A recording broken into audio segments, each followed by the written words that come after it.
салому алайкум бинандаҳои азизи гиромӣ, барномаи ахбор аст аз телевизиони Тоҷикистон. Дар студия Санавбар Абдулҳамидова. 28 сол қабл 16 ноябри соли 1992 иҷлосияи таърихии шӯрои олии ҷумҳурии Тоҷикистон доир гардид ва дар он қарорҳои муҳимеро ки сарнавишти минбаъдаи миллати тоҷик ва давлати Тоҷикистон ба онҳо марбут буд қабул намуданд. иҷлосияи таърихии шӯрои олии ҷумҳурии Тоҷикистон сарчашмаи иттиҳоду ягонагӣ ва наҷоти давлату миллат ба шумор меравад ки маҳз бо шарофати он Тоҷикистон дар як давраи кӯтоҳи таърихӣ ба дастовардҳои назаррас ноил гардид. шарҳи Маҳмадалӣ Сафар. соли 1992 дар як вазъияти мураккабу хавфноки сиёсӣ ки хатари аз байн рафтани давлат ва пароканда шудани миллат ба вуҷуд омада буд, маҳз даъвати иҷлосияи навбатии шӯрои олӣ роҳи ягонаи ба эътидол овардани вазъ ва халосӣ аз ин буҳрони сиёсӣ гардид. зеро дар он айём шӯрои олӣ ягона мақоми сиёсии босалоҳият ва дорои ваколати конститутсионӣ ба ҳисоб мерафт. иҷлосияи таърихӣ дар шаҳри бостонии Хуҷанд даъват гардид ва барои барқарорсозии ҳокимияти конститутсионӣ бунёди пояҳои давлатдории миллӣ, сулҳу субот ва ваҳдат замина гузошта шуд. яке аз муҳимтарин дастоварди иҷлосияи 16-уми шӯрои олӣ он буд ки шахсияти миллию мардумиро дар симои Эмомалӣ Раҳмон ба арсаи роҳбарӣ ва давлатдорӣ дар марҳилаи навини таърихӣ овард. иҷлосияи 16-уми шӯрои олии ҷумҳурии Тоҷикистон воқеаи бузургест дар таърихи навини кишвар ки ҳамто надорад. маҳз ба шарофати он ба ҳаёти осоиштаву созандагӣ расидем. ҳар қадаре ки вақт моро аз ин иҷлосияи тақдирсоз дур мебарад, ҳамон андоза аҳамияти бузурги таърихии сарнавиштсози он барои давлату халқи Тоҷикистон бештар аён мегардад. иҷлосия тавонист кишварро аз вартаи ҳалокат берун созад, рушди инкишофи соҳаҳои алоҳидаи ҳаёти ҷамъиятиро таъмин намояд. иҷлосияи 16-уми шӯрои олии Тоҷикистон моҳияти таърихӣ дошта бобати ҳалли маҷмӯи проблемаҳои ҷомеаи оташгирифта ва роҳу усулҳои ба эътидол овардани вазъияти мамлакат 74 санади ҳуқуқӣ аз ҷумла 15 қонун, 52 қарор, 6 фармон ва як изҳорот қабул намуд ки аз як ҷиҳат салоҳияту ваколати онро собит менамуданд, аз дигар тараф он санадҳо барои таъмини рушди минбаъдаи соҳоти мухталиф ва фароҳам овардани зиндагии осоиштаву арзандаи мардуми кишвари дорои собиқаи бузурги таърихӣ чун як барномаи мукаммал ба шумор мерафтанд. чунки дар партави қарорҳои иҷлосияи мазкур ва такя ба соҳибистиқлолии давлатӣ рушди имрӯзу фардои кишвар ба чунин дастури ҷиддан таҳия гардида эҳтиёҷ дошт. иҷлосияи 16-ум заминаи сохти давлатдории навини тоҷикон, яъне бунёди давлати демократии дунявии ҳуқуқбунёдро гузошт. он оғози ваҳдати миллӣ, сулҳи поидору суботи сиёсиву иҷтимоӣ ва фазои озоди бунёдкориву созандагӣ ба ҳисоб рафта анҷоми беҳокиматӣ арзёбӣ мегардад. асоси бунёдии сулҳро маҳз ҳамин иҷлосияи таърихӣ гузошта буданд. ва ниҳоят тақдири таърихӣ, асолати таърихии миллати тоҷик ба ҳам оварда тавонистани тамоми қишрҳои ҷомеа имконият дод ки ҷаноби олӣ пешвои миллат Эмомалӣ Раҳмон ҳамаи мардуми Тоҷикистонро ба ҳам биёрад ва дар наздиктарин давраи таърихӣ эъмори давлати ҳуқуқбунёд дунявӣ, демократӣ ва ягонаро таҳризӣ намояд ва ин имконият дод ки воқеан ҳам кишвари мо пас аз анҷом расидани ин иҷлосияи таърихӣ ва ба имзо расондани созишномаи сулҳ ва ваҳдати миллӣ дар наздиктарин солҳо имрӯз ба кишвари дар ҳоли рушд қарор дорад. тадбирҳои андешидаи ҳукумати мамлакат имкон доданд ки дар давоми солҳои 1997-2020 суръати рушди иқтисоди миллӣ ҳамасола дар сатҳи баланд таъмин ва ҳаҷми воқеии маҷмӯи маҳсулоти дохилӣ 5 баробар зиёд гардад. дар давраи соҳибистиқлолии кишвар беш аз 1600 корхонаи саноатӣ, зиёда аз 2000 мегаватт иқтидорҳои нави энергетикӣ, 2200 километр роҳи мошингарди сатҳи байналмилалӣ таҷдиду бунёд ва 220 километр роҳи оҳан сохта ба истифода дода шуданд. бо талошҳои созандаи ҳукумат ва мардуми кишвар ду агрегати нерӯгои барқи обии Роғун, яъне иншооти тақдирсози аср ва ояндаи дурахшони Тоҷикистон ба кор дароварда шуд.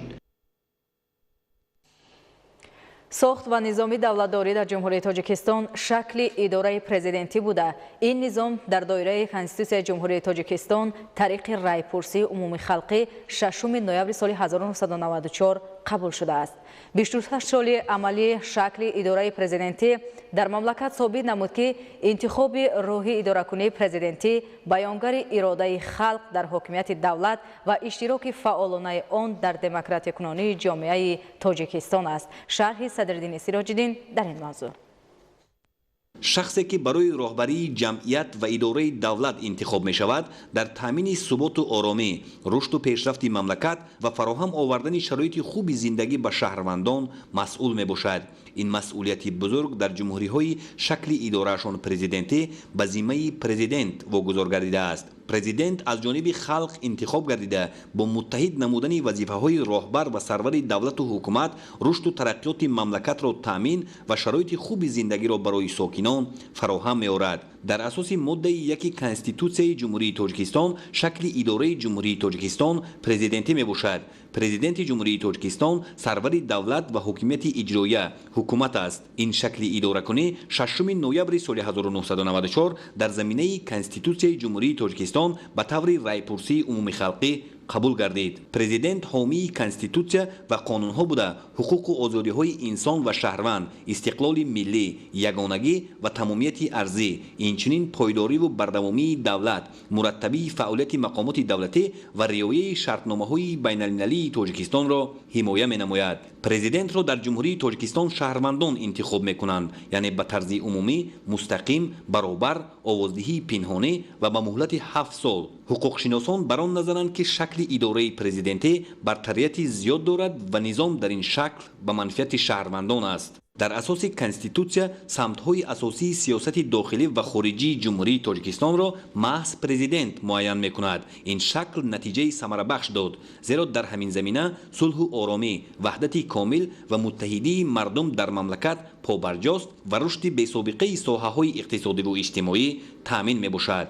نوی اداره پرزیدنتی در تاجیکستان شرایط فراهم آورد که حاکمیت دولتی به پورگی هم قانونگذار هم اجرایی و هم سودی به سوی هدف‌های مرکزی خلق تاجیک، یعنی پیش از همه به بنیاد دولت دموکراتیک و بنیاد دنیوی به سوی هدف‌های استراتژی اقتصادی برآمدن از بنبست کمیونیکاسیونی، تامین امنیت عضوقواری، استقلالیت انرژتیکی و در آخر ما دیدیم که هدف چهارم این رو به سوی صنعت کنونی، یعنی زینه به زینه حل شدن مسئله های گلوبالی دولتداری تاجیک تنها تحت تاثیر بواسطه اداره کنی پرزیدنتی عملی شده و تجربه ثابت ساخت که ما این رو درست انتخاب کردیم. صلاحیت و حقوق و عهدهداری های پرزیدنت را با نظرداشت حقوق و آزادی های انسان و شهروند، حفظ استقلال و ارزش های ملی، کنستیتوسیا و دیگر قانون ها که در اساس رضایت شهروندان مملکت قبول گردیده اند معین میکند.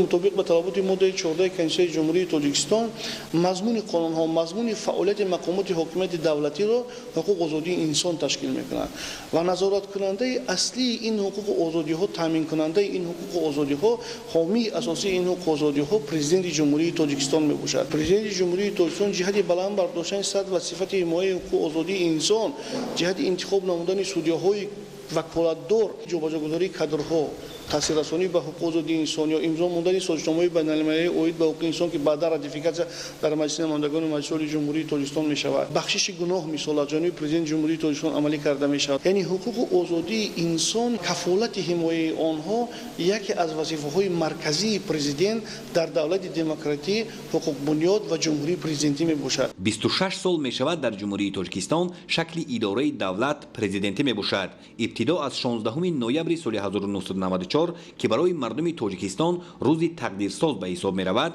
رشد من بعده مملکت معین گردید و ساکنان در زمینه دولت صاحب اختیار به دستاوردهای نظررس نائل گردیدند. محض در همین زمینه شهروندان تاجیکستان با متحدی در عرصه بین المللی معرفی شدند و با موجود بودن امکانات وسیع کار و فعالیت در شرایط ارزنده زندگی می کنند.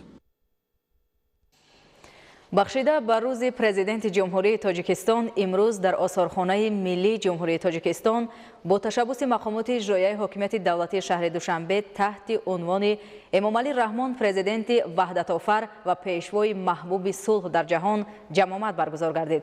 گزارش خورشیده نجمیدین.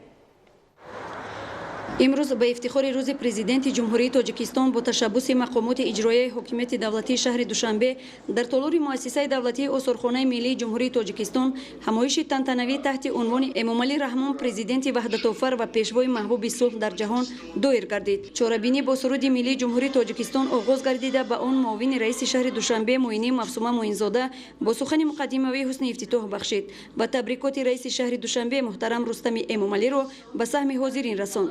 иброз доштанд ки бо назардошти саҳми арзандаи асосгузори сулҳу ваҳдати миллӣ пешвои миллат президенти ҷумҳурии тоҷикистон муҳтарам Эмомалӣ Раҳмон дар ташаккули давлатдории навини кишвар эҳёи давлати миллӣ таъмини сулҳу ваҳдат ва баланд бардоштани нуфузу эътибори тоҷикистон дар арсаи байналмилалӣ шуруъ аз соли 2016 санаи 16 ноябр ҳамчун рӯзи президенти ҷумҳурии тоҷикистон таҷлил карда мешавад. боиси ифтихормандии ҳар яки мо тоҷику тоҷикистониён аст ки дар оғӯши ватани ободу нозанин зери ливои тантанаи сулҳу ваҳдат зери парчами истиқлолият ва зери сиёсати хиратмандонаи роҳбари давлат пешвои муаззам миллат қарор дорем ва дар соҳаҳои мухталиф озодона кору пайкор менамоем.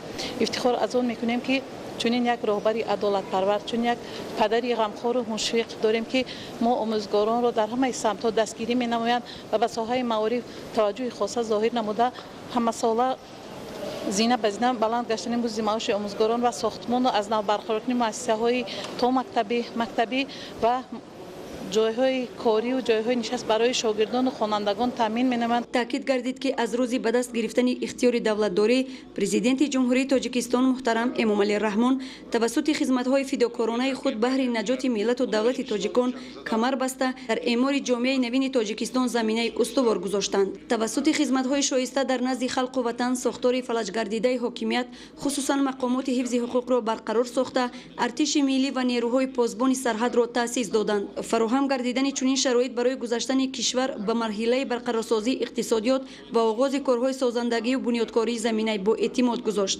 иштирокдорон иброз доштанд ки хизматҳои сарвари давлат муҳтарам Эмомалӣ Раҳмон на танҳо дар масоили дохилӣ балки дар масъалаҳои байналмилалӣ низ бузург мебошанд.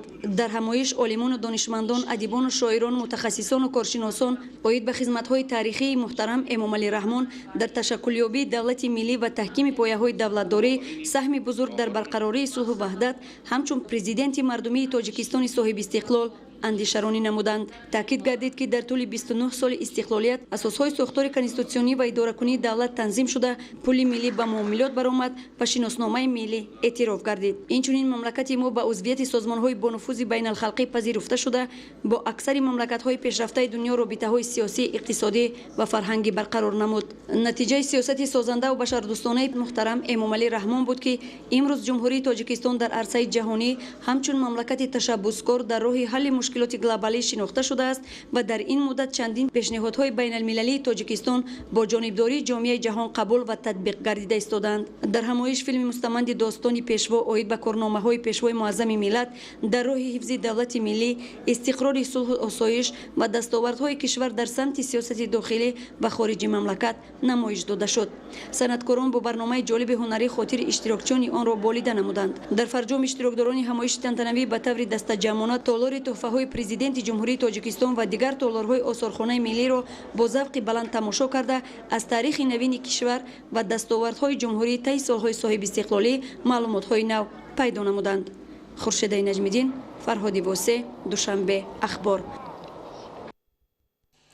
дар вилояти суғд бахшида ба рӯзи президенти ҷумҳурии тоҷикистон чорабиниҳои пурмуҳтаво баргузор гардид ки ифодагари эҳтиром ба арзишҳои истиқлоли давлатӣ, садоқат ба президенти ҷумҳурии тоҷикистон ва давлатдории навин мебошад. гузориши ҳамкорони мо. дар шаҳри хуҷанд чорабиниҳои вилоятӣ ба ифтихори рӯзи президенти ҷумҳурии тоҷикистон баргузор гардиданд ки таҷассумгари арҷгузории аҳли ҷомеаи вилояти суғд ба истиқлолияти давлатӣ ва президент, баёнгари ягонагии давлат ва халқ, эътимоду боварӣ ба таҳкими пояҳои давлатдорӣ ва рушди босуботи тоҷикистони соҳибистиқлол мебошанд. дар кохи ба номи Абу Абдуллоҳи Рӯдакии шаҳри Хуҷанд китобу рисолаҳои асосгузори сулҳу ваҳдати миллӣ, пешвои миллат, президенти ҷумҳурии тоҷикистон муҳтарам Эмомалӣ Раҳмон, санаду ҳуҷҷатҳои таърихии инъикосгарӣ расидан ба соҳибихтиёрӣ, роҳи тайкардаи халқ аз ибтидои солҳои соҳибистиқлолӣ ва рушди минбаъдаи кишвар ба намоиш гузошта шуда мавриди таваҷҷӯҳи иштирокдорони чорабинӣ гардиданд. дар шеъру таронаҳои хонандагони мактаби президентии шаҳри Бӯстон ва мактаби хонандагони болоёқати шаҳри Хуҷанд истиқлолият, сулҳу ваҳдат ва сарсабзиву шукуфоӣ пешрафти кишвар таҷассум ёфтанд. бо қабули конститутсияи ҷумҳурии тоҷикистон дар давраи соҳибистиқлолӣ дар мамлакат шакли идораи президентӣ эълон гардидааст ва ба андешаи намояндагони аҳли ҷомеаи вилояти суғд ин баёнгари ягонагии халқ ва давлат ва асоси рушди ҷомеа мебошад. вақте ки мо рӯзи президенти ҷумҳурии тоҷикистон мегӯем, ин рӯзи муҳаббат ба ватан, рӯзи иродат варзидан ба ҳамдигар, рӯзи дӯстӣ ва ҳамдилии тамоми ساکنان جمهوری تاجیکستان نوابسته از ملت، نوابسته از عقیده، چون که جمهوری تاجیکستان دولت دموکراتیک، دولت دنیوی صاحب اختیار و حقوق بنیاد به شمار می رود. ضمناً توسط برگزاری چاره‌بینی‌های گوناگون سیاسی، معرفتی و فرهنگی با تمام غایه‌های عالی و تنداری ارج می‌گذاریم. با مناسبت روز پرزیدنت جمهوری تاجیکستان با اشتراک رهبریت ولایت سوخت، رهبران مقامات حفظ حقوق، نمایندگان اهل جامعه ولایت از همه 18 شهر و ناحیه، حزب‌های سیاسی، اتحادیه‌های جمعیتی، اهل علم و ادب و ضیا، زنان، جوانان و سابقه‌داران چاره‌بینی برگزار گردید. ضمن تبریکات رئیس ولایت سوخت تاکید یافت که در کنستیتوسیون جمهوری تاجیکستان شکل اداره پرزیدنتی کشور معین گردیده است که تدبیر کلیدی و مهمی پیشرفت تاجیکستان می‌گردد. پرزیدنت جمهوری تاجیکستان رمز صداقت به وطن و ملت بوده. در سطح بلند برگزار نمودن روز پرزیدنت جمهوری تاجیکستان نشانه و افادهگری شکرگزاری ساکنان ولایت سوخت از آزادی و صاحب اختیاری و احترام گذاشتن به ارزش‌های والای دولتداری و صاحب استقلالی میباشد. پرزیدنت حامی کنستیتوسیا و قانون‌ها، حقوق و آزادی‌های انسان و شهروند، کفیل استقلالیت ملی، یگانگی و تمامیت ارضی، پایداری و بردوامی دولت، مرتبی فعالیت مقامات دولتی و همکاری آنها، رعایت قراردادهای بین‌المللی تاجیکستان میباشد. در برنامه کنسرتی هنرمندان کسبی، دانشجویان و خوانندگان مؤسسه‌های عالی و تحصیلات میانه عمومی ولایت سوخت، استقلالیت، ارزش‌های مقدس ملی و دولتداری، صلح و وحدت و یگانگی و پیشرفت و شکوفایی ترنم یافتند. در شهر اسفره روز پرزیدنت جمهوری تاجیکستان را در سطح بلند تشکیلی و غایوی با نشان صداقت و وفاداری به وطن، پرزیدنت و ملت با شکرگزاری از آزادی و صاحب اختیاری و احترام گذاشتن به ارزش‌های دولتداری و صاحب استقلالی تجلیل نمودند. در عرفه روز پرزیدنت جمهوری تاجیکستان در کارخانه و مؤسسه ها سلسله چاره‌بینی ها از قبیل میزهای مدور و کنفرانس های علمی و ادبی، درس های کشاد تربیوی و چاره‌بینی های عاموی و ورزشی برگزار گردیدند. به افتخار روز پرزیدنت جمهوری تاجیکستان در درآمدگاه مکان جمع آمد عمده ایدانه، کاخ فرهنگ، کتاب‌های ستایشگری وطن عزیز و سرور محبوب به محضر تماشا گذاشته شده بودند. همه سال 16 نوامبر تجلیل شدن روز پرزیدنت جمهوری تاجیکستان مضمون و ماهیت بلند داشتند. آن درک اهمیت کلیدی این نهاد دولتی در حفظ و ترقی دولتداری ملی ما و همچنین جشن قدردانی و سپاس و تمام ارزش‌های بلند دولت ملی و شهروندی میباشد که پرزیدنت جمهوری تاجیکستان همچون کفیل کنستیتوسیونی آنها فعالیت میکند. خوشبختانه مردم با گذشت هر سال اهمیت آن را درک نموده شناختش از خدمت‌های جان‌نثاری‌های پرزیدنت جمهوری تاجیکستان محترم امامعلی رحمان عمیق‌تر می‌گردد.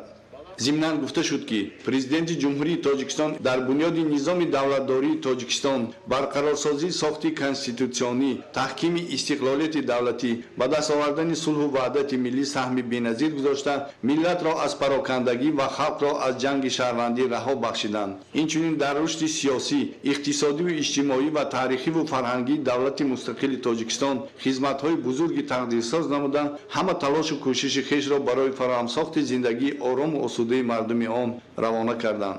سپس اهل فرهنگ شهر برنامه جالب آماده نموده خود را منظور حاضرین گردانیدند که سرشار شکرگزاری به وطن صاحب استقلال زندگی آسوده و آرام و عرض احترام به سرور دولتمان بود.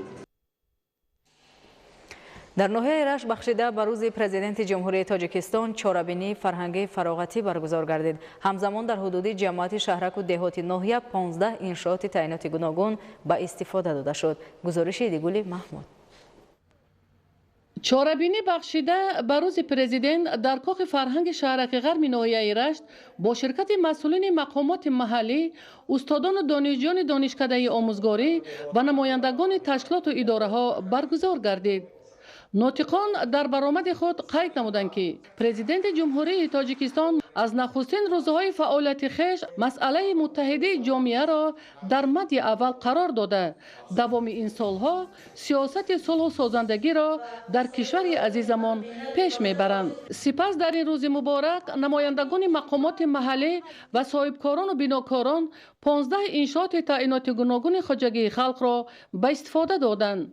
از جمله مرکز سودا در شهرک نواباد، کتابخانه دهات در دهه شلمک، بنگاه طبی در دهه بونی صفیان، زواد خشت، مرکز سودا و کتابخانه دهه قزناق، بینای مؤسسه تعلیمی خصوصی در دهه قلعنک، بنیاد مؤسسه تعلیمی دهه اسکالان، تالار ورزشی دهه هایید، سیمخانه های علاوگی نزد مؤسسه تعلیمی دهه نیازبگیان، تعمیر راههای محلی دهه ورزیگون، ساحل مستحکم کنی ساحل دریای سرخاب و سرباق به مسافه 5 کیلومتر از روند کارهای آبادانی در جماعت‌های شهرک و دهات شهادت می‌دهد که با استقبال جشن مبارک 30 سالگی استقلال دولتی جمهوری تاجیکستان از حساب مبلغ‌های مقامات محلی، صاحبکاران سخاوتمند و اهالی ناحیه رشت ساخته به استفاده دادند. بیشتر انشاءات به استفاده داده شده را اساساً بینای مؤسسه‌های تعلیمی، تندرستی و کتابخانه دهات را تشکیل می‌دهد،